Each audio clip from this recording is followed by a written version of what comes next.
ma-appointment ako kay G para door to ay man hindi door to door ano ko na kasi marami na ako dito ano na sort out na ano yan i-donate.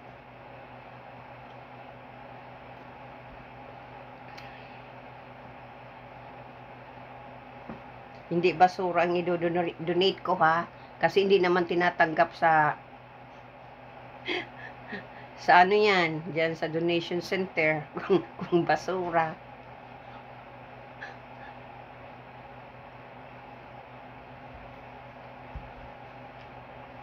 Kasi may nang pabalita ng gamit mga basura. Natatawa na lang ako kasi bakit ako magastos ng ano ng 115 o 120 ang isang kahon kung basura. Kawawa naman yung matanggap kung basura. Ay na, natawa na lang ako. Itinatawa ko na lang yan. Ganyan kasi kaliit ang ang tingin sa akin, no?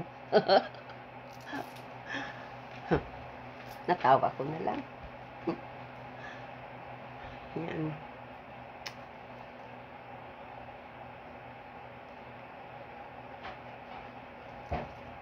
Yeah. Meron ako dito mga leggings, hindi ko pa gamit. Naka-stock lang. Papamigay ko na rin. Kasi hindi naman, ano yan, hindi naman nakasya sa akin. Kaya, yun, papamigay ko na lang. Dito na ako sa upuan ko talaga. Diyan kasi, upuan ng anak ko. Nandito ako. Ito sa ang aking, ano talaga, upuan. Dito ako. Dati, pag nakakarinig ako ng hindi maganda tungkol sa akin, yung mga panglalait sa akin, ay naapektuhan ako. Yung kinakat down ako, ay naapektuhan ako. Ngayon, pag nakakarinig ng hindi maganda, natawa na lang ako. Tinatawa ko na lang yan. Ay, naku po.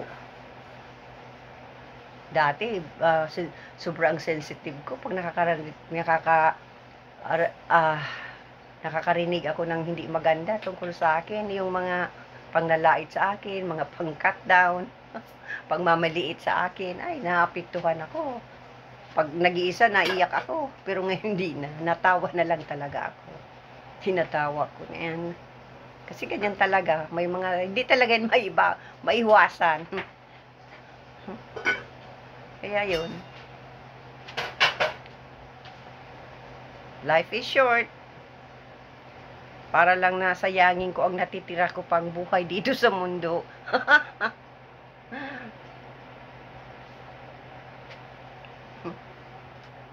Naubos ko na yung sa labat. Shout out sa lahat.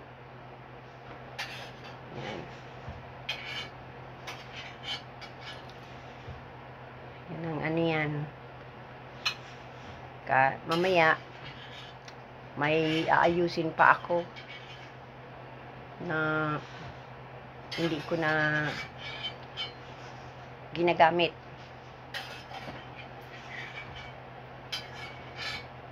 Kaya yan.